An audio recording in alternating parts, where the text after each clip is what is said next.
Ravens flock. The flock rundown is the place to be. My man Ryan has been a lifelong Ravens fan since he was born. So I'm telling you now, it's about to go down. The podcast, the flock rundown. Ravens, baby. Nothing gets better than waking up and wondering how high we can fly. Tune in. Motionless brainwaves attempt to swim their way to sense, can't tame the untamed. Appreciate you, Ray. What's up, Ravens fans? My name is Ryan, and welcome back to another episode of the Flock Rundown. The Ravens just lost 16-13 to the Philadelphia Eagles in their first preseason game of the 2024 season. Ugly game, man, but let's dive into the details. We'll start with the injury updates. No David Ojabo at all. Come to find out after the game, Harbaugh said that he's just not cleared by doctors still to play in a game. So he is, 8-9 months off of that ACL tear. So I guess I didn't really think about that. I was expecting to see him tonight since he's been at training camp, but he's not cleared to play in a game. So I don't know how long away he is from that, but kind of sucks that we don't get to see him. We don't, and it kind of sucks for him too, I guess, that he's not getting game reps. So, just kind of a disappointment that he wasn't out there at all. Chris Board left the game with a concussion. Sanusi Kane, who was balling, by the way, made multiple big tackles on special teams. He ended up leaving the game with a stinger. Both of those guys should be fine, but the story of the night is Nate Wiggins. Nate Wiggins came out balling. First drive, 3 pass breakups, just glued to the receivers. He did have a small error a couple drives later where they ended up scoring a touchdown, and he kind of got stuck thinking about where he should go, and I think the running back in the flat ended up scoring. Not a big deal. Mistakes happen. Later in the game, in the third quarter, he ended up making a huge third down tackle, and then unfortunately, that's the play he got hurt on. It didn't look too bad when you watched the play, but he came up. He couldn't really move his arm, so they're calling it a shoulder injury. He went to the medical tent, ended up going back to the locker room. So we don't have any details. Harbaugh after the game. I'm recording this right after the game, by the way. This is like my first reaction. So you'll probably hear this tomorrow. There may be some new information out by the time that you're hearing this, but at this point, right after the game, Harbaugh just said, we got to do more testing. We have no updates on Nate Wiggins. Hopefully it's not a big deal. I would probably just hold him out of the preseason. I think I've seen enough at this point. He is as advertised. This guy was flying around, was glued to every guy he was covering, multiple pass breakups. This guy is everything we thought he was and more, to be honest. So just praying for health. Hold him out of the rest of the preseason. I don't even think we need to see any more from him. This guy's going to be a contributor. This guy's going to be a Raven for a long time. We got a little bit more clarity on that running back 3 battle. I think Owen Wright has officially taken the lead. He kind of was already in the lead based off training camp performance, but it's always best to see that translate over into the game. So now you got Owen Wright dominating in training camp. He also looked like the better running back in the game. The only other guy he's even competing with for that spot is Rasheen Ali, who didn't play terrible, but definitely had some ups and downs. The returned kick, which was actually a good kick return, he ended up fumbling that on the ground, but he didn't lose it. So, not a huge deal. Obviously, hold on to the ball. I think he'll learn from things like that. But we didn't lose the ball, so he didn't fumble actually. But he did drop a wide open pass out in the flat, and I just thought Owen Wright played better. I think he ran harder. I think he read the holes better. I just feel like he's a step ahead right now. But that doesn't mean that Rasheen Ali's not going to make the team. It doesn't mean that he can't contribute. I honestly feel like they both may make the team right now, because we might carry 4 running backs. I think the question really comes is when Keaton Mitchell comes back. We definitely aren't keeping 5. So we might not even keep 4, but I could see us keeping 4. It wouldn't shock me. I think we're going to run quite a bit. We'll let the battle continue throughout the preseason. It's not the final day or anything, so we got a whole training camp and a whole preseason left. I'm sure one of those guys or both of those guys are going to make a lot more plays. Offensive line was kind of interesting tonight. My main takeaway is that Vorhees is the left guard, and it's set in stone in my opinion. I think that he's the Ravens starting left guard. The fact that he even won the job so fast and looks that solid tells me that he's probably going to be the left guard for years to come. I feel like this is going to be one of the all-time stories that this ends up playing out. It's just getting started, but a guy who gets drafted in the 7th round, who was probably going to be a 2nd or 3rd round pick, gets hurt at the combine that he's working out at, gets drafted in the 7th round to the Ravens, basically red shirts last year, and then now is already the starting left guard. I mean, it's just a testament to his work ethic, his talent, and he's just got that left guard spot locked up. Cannot say the same for the right guard, which is wide open, by the way. I didn't think Falele looked great. I'm not really surprised that he didn't look that great. He's new to the guard position. He's never been that quick. He's always kind of been inconsistent with how in shape he's in, how fatigued he gets. And I just saw, once again, a lot of inconsistent play tonight. I don't really feel like he's going to be the right guard. At this point, and it's crazy that I'm even saying this, I feel like the best right guard option on the roster is probably Ben Cleveland.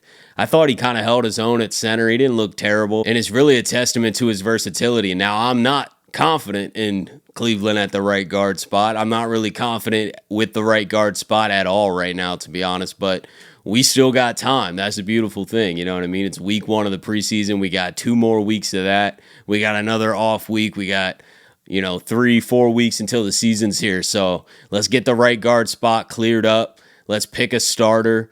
And if it's still not working out, then let's go make a move. Let's get aggressive. You know what I mean? I feel like the line is something that we just can't play around with. And there's definitely still more experimentation to be had. I'm not saying that the starting right guard is not going to be good and is not already on this roster. I just am a little uncomfortable with that battle right now. I feel like no one's really standing out of the pack. I was not really thrilled with what I saw from Falele tonight. So right guard battle's wide open, to be continued. Right tackle was a nice rotation between Patrick McCarry and Roger Rosengarten. I thought they both looked solid. I'd have to watch the tape and watch every play to kind of really judge. But, I mean, nothing really jumped out as in either one of them playing bad.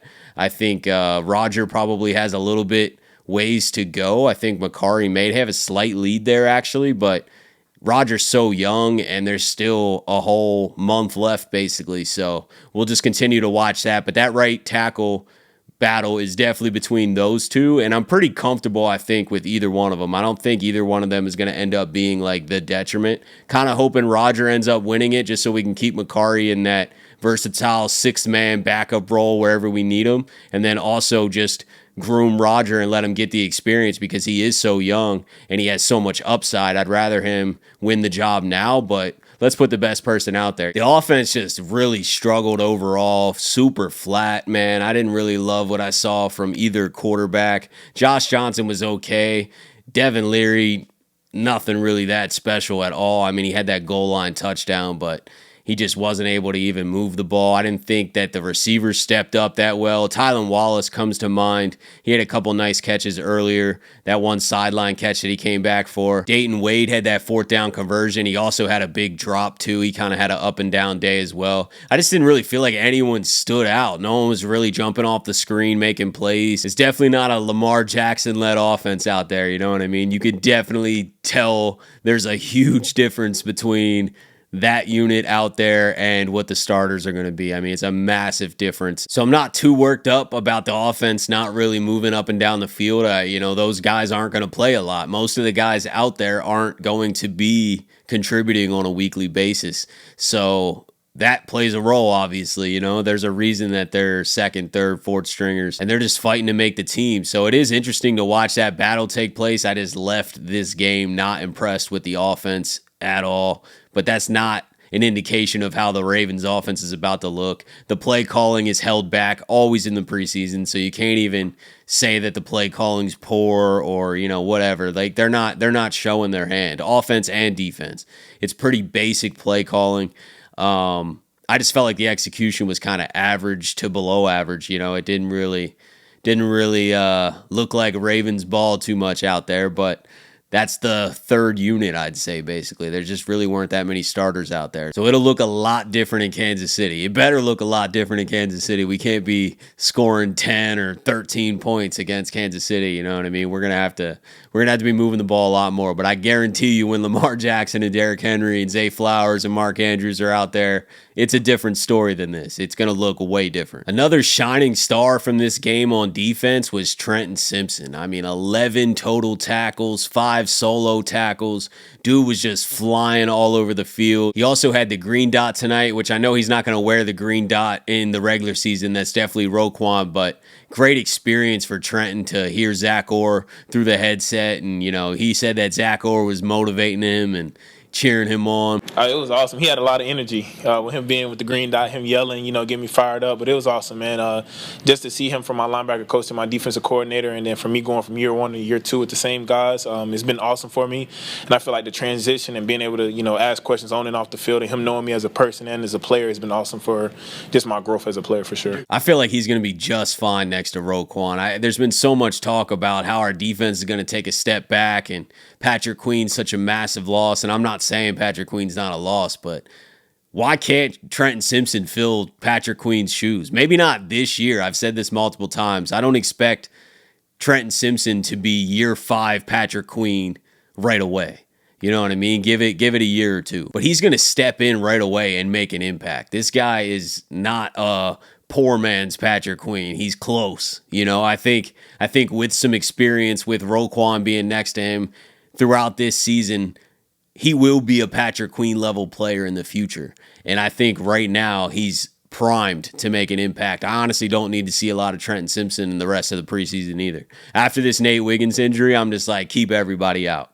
Now I know why the starters don't play. As bad as I wanted some starters to play, I was watching the game and I was like, and the offense was struggling, and I was like, man, it'd just be nice to have Derrick Henry and Lamar out here, But I get it. As soon as you see a guy like Nate Wiggins go down that is having that great of a night, making that big of a debut, you're like, that's why you don't play starters. It only takes one little hit, one little ankle turn, or your knee buckles. It's just anything could happen. Let it happen in a meaningful game. There's no need to risk it in the preseason. I've seen enough from Trenton Simpson. Dude's a baller. So to sum it all up, not a great game, not the most entertaining game. I had fun just because it was week 1. First time we're getting to see this 2024 Ravens team. I love watching the position group battles and the depth guys try to battle it out for a roster spot. So I had a good time watching it, but it definitely was not a great game.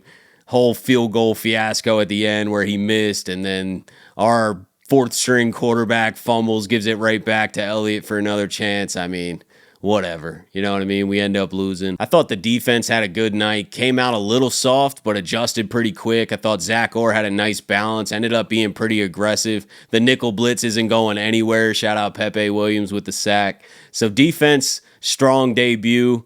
Offense, pretty bad debut. But that's not our offense. You know what I mean? And it's just not our offense. Lamar Jackson leading a team with more weapons is a whole different story, and add Derrick Henry. So it is hard to judge this offense. It really is, but this is what we're going to have to deal with during the preseason most likely. I don't think we're going to see a lot of key guys.